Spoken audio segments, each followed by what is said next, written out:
Hey everyone, welcome back to Brian's Mysteries and Adventures on Trail. I hope everyone is doing well and looking forward to a wonderful holiday season. This case takes us over to the south of France. I'm going to give you more details, but we're going to be talking about the disappearance of David Wood, who was only 61 years old at the time of his disappearance in August of 2016.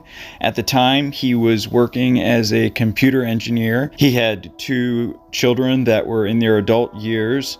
He was very familiar with this area. He was on holiday with his girlfriend, a woman named Valerie, in the Tiny Valley Alpes-Maritimes area of La France. I'm going to have it sort of highlighted in red here. On the morning of August 2nd, David decided to take a walk on part of this mountain route which goes between the village of Marie in Alpes-Maritimes and Clans, which is a small town about 6 kilometers south. This is a picture of David before he went missing. I'll have various other pictures and various other maps. These are all going to be from in and around the area of where he was that particular day. Also, the various villages that I mentioned that he was traveling this mountain route between. According to people in the area and Americans that have hiked this area, they say that it's a beginner type hike. It's very straightforward. It's a valley hike that is surrounded by several forests, a couple of rivers.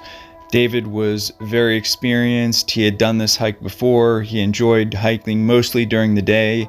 What he would normally do is start out on one part of this route, then when he got tired, he would just turn back. These are some various pictures of the hike and the terrain. So you can see there are some rivers that you'd have to cross.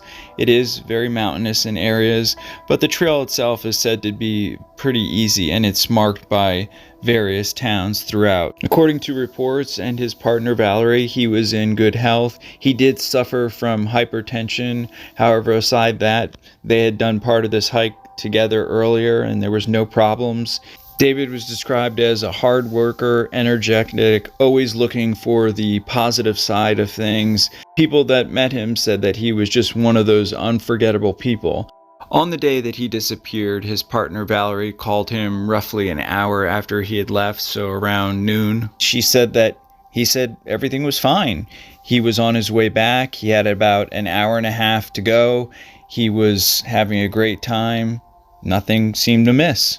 She called him roughly an hour and a half later, which was at 2:15 p.m. He then told her he was tired and he had taken a rest. He also stated at this time that he was still about a half an hour away.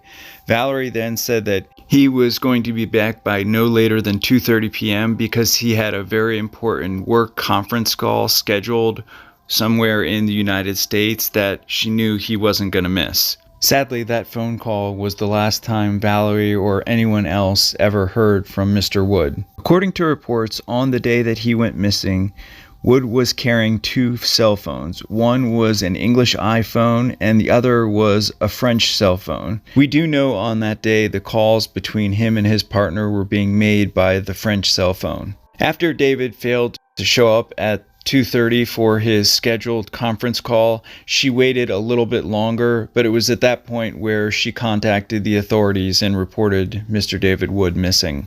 Here is another picture of Valerie and her beloved David.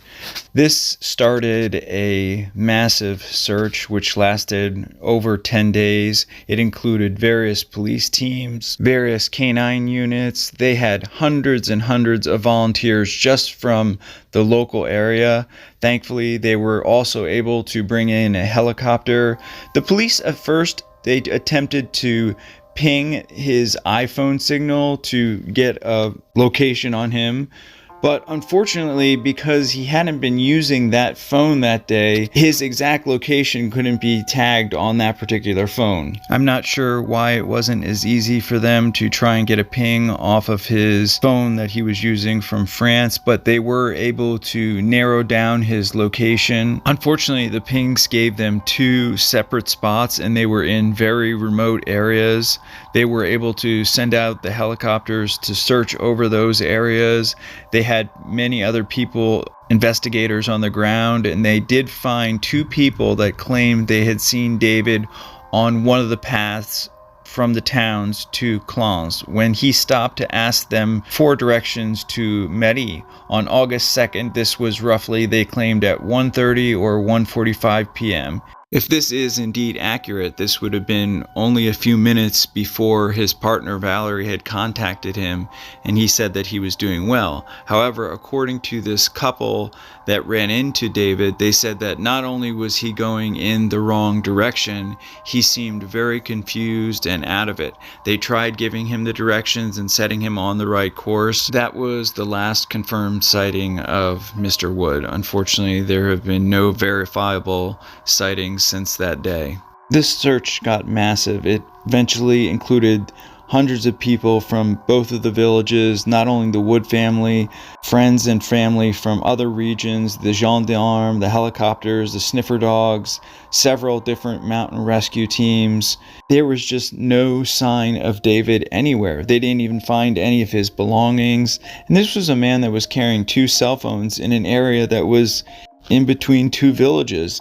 This is an area where very few people ever go missing. In fact, when I was doing my research, I only found one other person that went missing, and he went missing in the town, and it was like 50 years ago. There are several theories of what possibly could have happened to David Wood. The main are, did he possibly fall and hurt himself? He possibly could have had some sort of medical episode and was not able to get the proper help. I think it's odd that the people that saw him knew that he looked confused and didn't hike him out themselves, but who knows what happened. Foul play is also considered to be a possibility. His wife says that none of these theories make any sense. She says that her partner knew the area. He was always on time for things. She thought, well, if there was something wrong, why didn't he tell her when he was on the phone several times that day before he had gone missing? And who knows, it could have been a health issue. Something could have happened. The weird thing is, though, with all the search and rescue efforts, all the man hours both on foot and by air, they still to this day have not found one thing. Not an article of clothing, not one of his cell phones, nothing.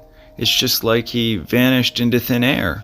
I want to dedicate this video to Dave Wood, his partner Valerie, all their friends and family, everyone who knew and loved him, all the people that got together and tried to look for him, all the search and rescue and mountaineer teams.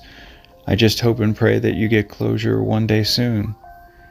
Thank you everybody for watching. I hope everyone is doing well. I appreciate all your support, your feedback and comments. Please leave me a comment if you have time. Special thank you to co.ag for providing the background music. Hopefully I will see you all in the next one. Take care. Hey everyone, thanks for sticking with me to the end. I just wanted to let everyone know that I have started sending out the Christmas cards.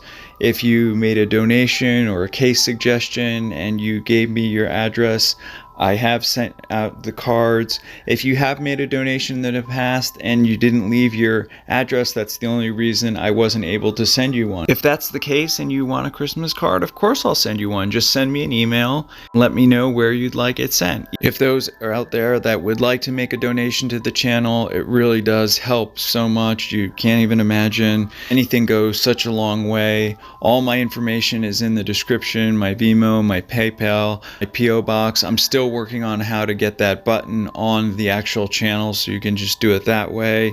If you have any case suggestions or anything like that, please send me an email. That's also in the description. December 15th is going to be the cutoff for submitting calendar pick submissions for next year's merch calendar. So please send me those pictures. Since I haven't been able to get out much this year, I'm going to actually use 8 months of your pictures and do 4 months for my pictures.